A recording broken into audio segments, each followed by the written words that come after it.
Hello everyone, how are you all? I hope you all are safe at your place. Welcome to the channel Physics Junction by TK Kural, जहाँ पर आपको physics के topics बहुत ही easy और simple तरीके से कराए जाते हैं। साथ ही आपको नोट्स भी प्रोवाइड कराए जाते हैं ताकि आपको टॉपिक से रिगार्डिंग कोई भी क्वेरी ना रहे। हमारा जो आज का टॉपिक होगा वो होगा किरचॉफ्स लॉ। ठीक है, किरचॉफ्स लॉ की हम बेसिक स्टडी करेंगे और डिडक्ट करेंगे इसका फॉर्मूला और उसकी एक आध एप्लीकेशन करेंगे। इसके बाद सबसे पहले स्टार्ट करते हैं इसकी डेफिनेशन से। किरचॉफ्स लॉ क्या कहता है? It is defined as the ratio of emissive power to the absorptive power. ये क्या है हमारे पास? एमिसिव पावर और ये है एब्जॉर्प्टिव पावर। इनका जो रेशियो होगा, ठीक है, इन दोनों का रेशियो जो होगा किसी भी पर्टिकुलर रेडिएशन की वेवलेंथ के लिए पर unit area per unit time के अंदर वो क्या होगा? एक कांस्टेंट के इक्वल होगा। और ये जो कांस्टेंट होगा हमारे पास वो किसके इक्वल होगा? ये जो कांस्टेंट होगा हमारा ये किसका होगा? ब्लैक बॉडी रेडिएशन की एमिसिव पावर होगी। ठीक है, ये जो कांस्टेंट होगा ये किसके इक्वल होगा? ब्लैक बॉडी रेडिएशन की एमिसिव पावर के इक्वल होगा। ठीक है, एक बार मैं दोबारा बता रही हूं, हमारे पास किरचॉफ लॉ क्या बताता है? It is defined as the ratio of emissive power to the absorptive power. Emissive power of a radiation of particular wavelength per unit area per unit time के अंदर। ठीक है, और ये जो एब्जॉर्प्टिव पावर होगी ये भी पर unit area per unit wavelength के लिए होगी। ठीक है, और ये जो जिस वेवलेंथ की रेडिएशन के लिए यूज होगी दोनों के केस में वो सेम रहेगी रेडिएशन और वेवलेंथ। ठीक है, चेंज नहीं होगी। तो ये हमारे पास किसके इक्वल होंगे? एक कांस्टेंट के इक्वल होंगे। और ये जो कांस्टेंट होगा हमारा वो किसका होगा? Emissive power of a black body. ठीक है, ये जो कांस्टेंट होगा, ये जो मैंने यहाँ पे शो किया हुआ है, ये क्या है हमारे पास? Emissive power of a constant, sorry, emissive power of a black body. ठीक है, उसके बाद देखते हैं इसकी डिडक्शन कि हम इसको कैसे डिडक्ट कर सकते हैं फॉर्मूला को। अब हमें क्या करना है? किरचॉफ्स लॉ को डिडक्ट करना है।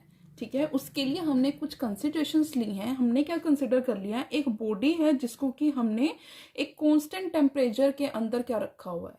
ठीक है, एक बॉडी को हमने लिया है, उसे हमने हेल्ड किया है एक कांस्टेंट टेम्परेचर के अंदर। हमने सपोज कर लिया कि जो डी क्यू है वो small amount of heat energy है जो कि इंसिडेंट हो रही है उस बॉडी के ऊपर पर यूनिट एरिया पर सेकेंड के अंदर।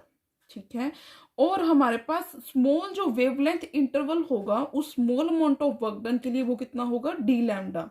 और जो टोटल वेवलेंथ थी उसकी, उस बॉडी की जो रेडिएशन फॉल हो रही थी उसके ऊपर, वो कितनी थी? लैम्डा थी।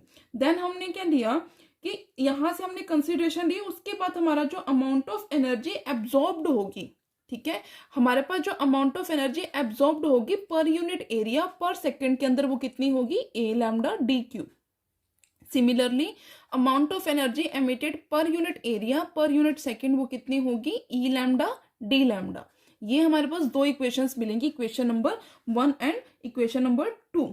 देन हमने ले लिया कि अगर हमारे पास बॉडी जो है वो थर्मल इक्विलिब्रियम के अंदर है, तब हमारे पास इक्वेशन नंबर 1 और 2 जो है इक्वल हो जाती हैं एक दूसरे के।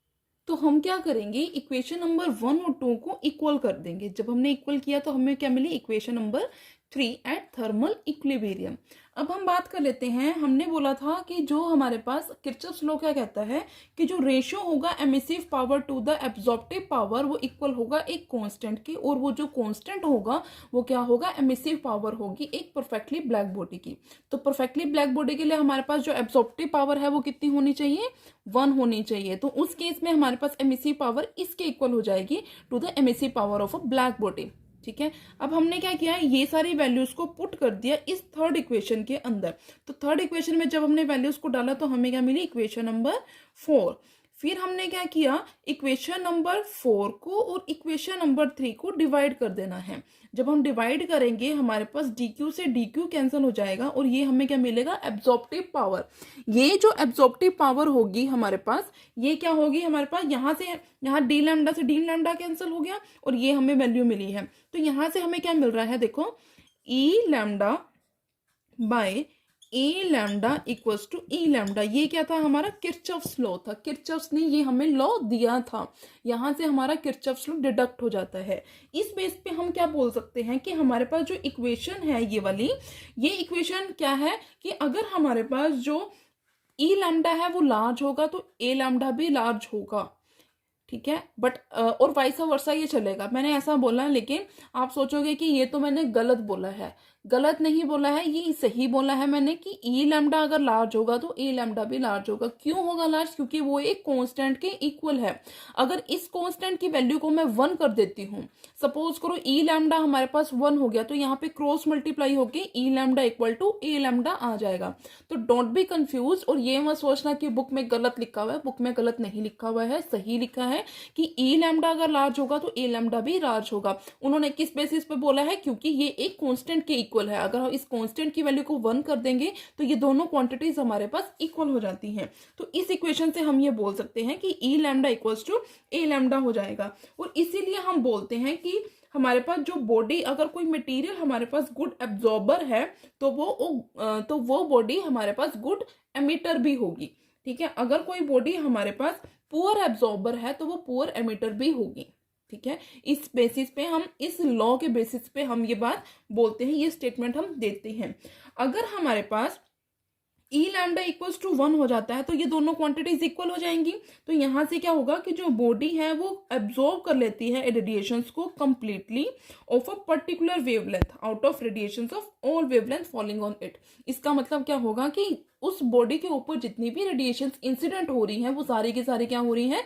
एब्जॉर्ब हो रही हैं। इसका मतलब ये है। तो ये था हमारा टॉपिक। और एक इसमें मैं एप्लीकेशन आपके साथ डिस्कस करूंगी। इसमें 4-5 एप्लीकेशंस दे रखी हैं, लेकिन मैं एक एप्लीकेशन आपको बताऊंगी जो आप अपने डेली लाइफ में भी देखते हैं।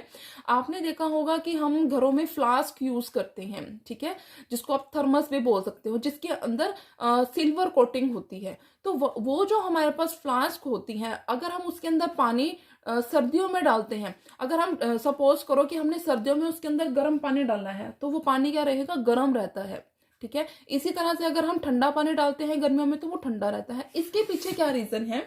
देखो, जो वो सिल्वर सरफेस होती है थर्मस फ्लास्क की, वो बैड एब्जॉर्बर होती है, ठीक है। जो सिल्वर सरफेस होती है उस फ्लास्क की, वो क्या होती है? बैड एब्जॉर्बर होती है।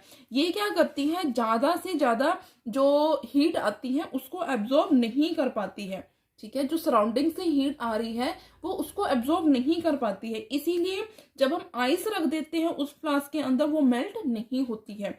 इसी तरह से सिल्वर सरफेस क्या है? बैड एमिटर होती है। तो बैड एमिटर का मतलब क्या है कि वहां पे जो हॉट लिक्विड है उस फ्लास्क के अंदर वो इमीडिएटली कूल नहीं होगा। ये रीजन होता है कि हमारे पास सर्दियों में अगर हम पानी उसके अंदर ठंडा डालते हैं तो ठंडा रहता है, गर्म डालते हैं तो गर्म रहता है। तो ये था हमारा छोटा सा टॉपिक किरचॉफ्स लॉ। आप एप्लीकेशन में, आपको जरूरी नहीं है कि आपको सारी की सारी एप्लीकेशंस लिखनी होती हैं। आप कोई भी एक पर्टिकुलर एप्लीकेशन करो जो आपको अच्छी तरह से समझ में आ रही हो और उसे आप एक्सप्लेन कर सको, ठीक है। यही नहीं है कि 4-5 पॉइंट लिखे हैं तो आपको 4-5 पॉइंट है एक लाइन के अंदर आप लिख के आ रहे हो।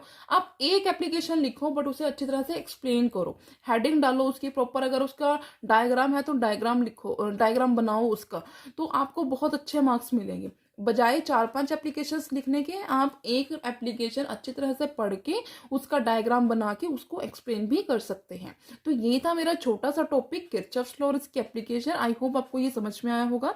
इसके बाद इस यूनिट का 3-4 दिन का काम बाकी है, उसके बाद आपका रे ऑप्टिक्स स्टार्ट होगी, तो थोड़ा सा इंटरेस्ट आपको आएगा क्योंकि ये थोड़े से बोरिंग टॉपिक्स चल रहे हैं अभी, ठीक है। तो that was it for today's video. I hope आपको ये वीडियो अच्छी लगी होगी। अगर अच्छी लगी हो आपको मेरी वीडियो तो मेरी वीडियो को लाइक करना, मेरे चैनल को सब्सक्राइब करना, ज़्यादा से ज़्यादा शेयर करना। Thanks for watching.